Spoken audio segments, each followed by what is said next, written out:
मैं बहुत थक गई हूँ घर संभालते संभालते। यहाँ मेरी थकान किसी को नज़र ही नहीं आती। कुछ दिन आराम करना चाहती हूँ। सोच रही हूँ कुछ दिनों के लिए अपने मायके आ जाऊँ। आते हुए अपने बच्चों को भी साथ ले आऊँगी। वो वहीं से स्कूल चले जाएंगे।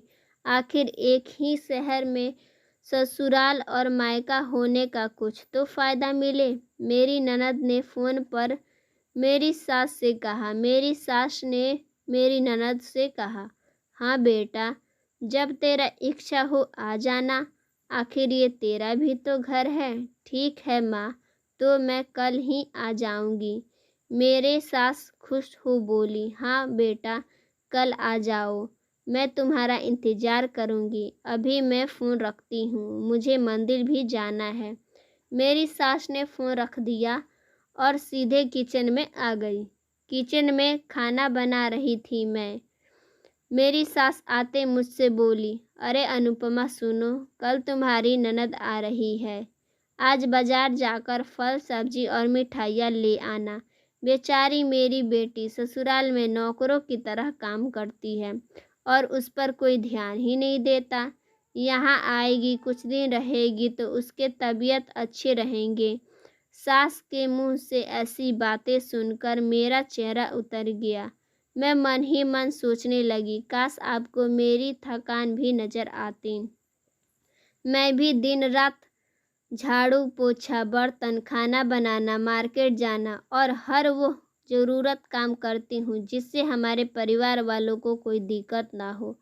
काश आप भी समझ पाती, मेरा तकलीफ़ देख पाती। आपकी बेटी तो जब मन आता है तब यहाँ आ जाती हैं, लेकिन मैं साल में एक बार ही अपने माँ के पास जा पाती हूँ, तब भी आपको प्रॉब्लम होता है। मैं भी इंसान हूँ, मेरा भी मन है। मुझे भी लगता है अपने माँ के पास जाकर थोड़ा आराम करूँ, सुख दुख की दो चार बातें करूँ, अपना मन हल्का करूँ। भगवान अब तू ही कुछ करो ताकि मेरी सास की आंखें खुले और उसे मेरी थकावट भी नज़र आए। शाम तक भगवान ने जैसे मेरी बात सुन ली और मेरी ननद का फ़ोन आया।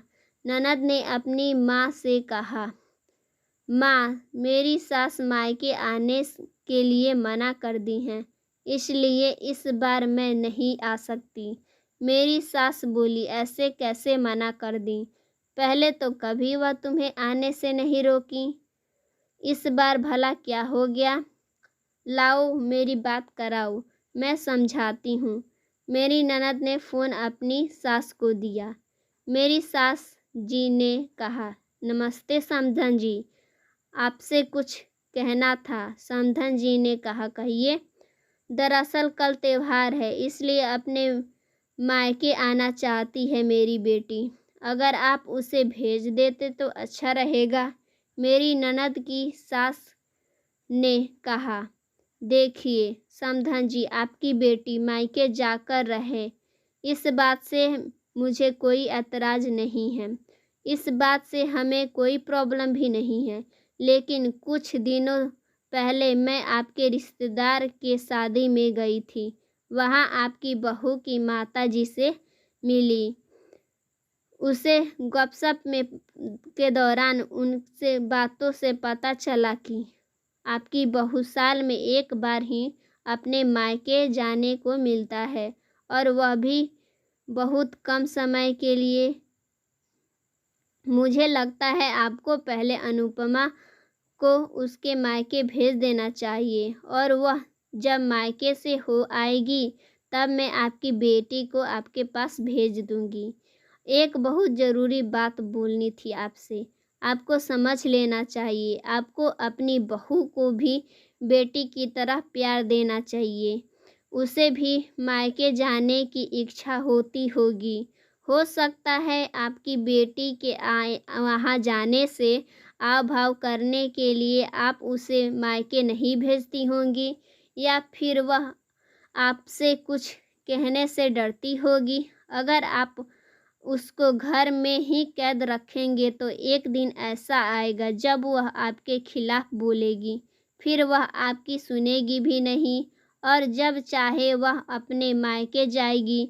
ऐसी परिस्थिति आए, इससे अच्छा है कि आप ही कुछ बदल जाएं, जिससे उनका रिश्ता और रिश्तेदारी मिठास खराब ना हो।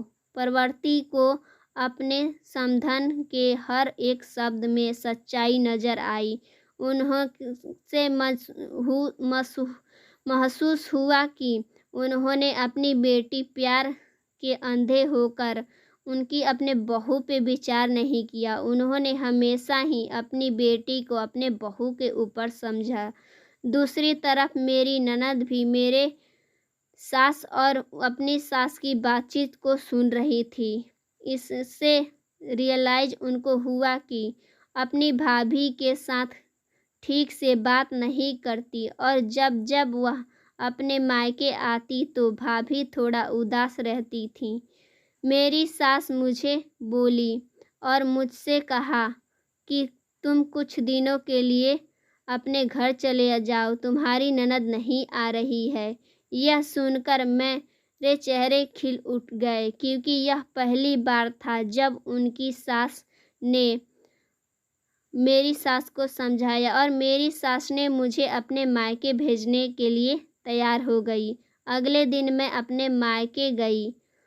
इस बार 1-2 दिन नहीं, पूरे हफ्ते रह कर आई। अपने माँ बाप से, अपने रिश्तेदारों से मिलकर आई और जब मैं लौट आई तो मेरे चेहरे खिला हुआ था, मेरी आंखें चमक रही थीं। मेरे आने के बाद मेरी ननद अपने मायके आ गई और इस बार मेरी ननद सामने से खुशी खुशी मिली और अच्छे से बात की। मेरी ननद ने अपनी माँ से बात करते हुए अच्छे से समझाने लगी, मदद की कि यह कहीं ना कहीं मेरे साथ गलत व्यवहार कर रहे थे। दूसरी तरफ मैं अपने ससुराल वालों के बदलते रवैये से बहुत खुश थी। जब यह खुशी सबका ध्यान रखती और हर काम प्यार से करती, यह ध्यान रखती कि कोई भी ऐसी बात का काम ना करे जिससे घर में तनाव का माहौल पैदा हो। मेरी सास जी अपने बहू को बहुत खुश रखती, समय समय पे मायके भेजा करती थी। एक छोटे से बदलाव ने सास बहू के और भाभी के ननद के रिश्ते में मिठास डाल दिया। सो फ्रेंड्स, वीडियो अच्छा लगा हो तो वीडियो को लाइक कीजिएगा। चैनल पर नए हैं तो चैनल को भी सब्सक्राइब कर लीजिएगा, ताकि मेरी हर स्टोरी की वीडियो आप तक पहुंचती रहे। So friends, thanks for watch my video. को मिलते हैं हम आपसे नेक्स्ट वीडियो।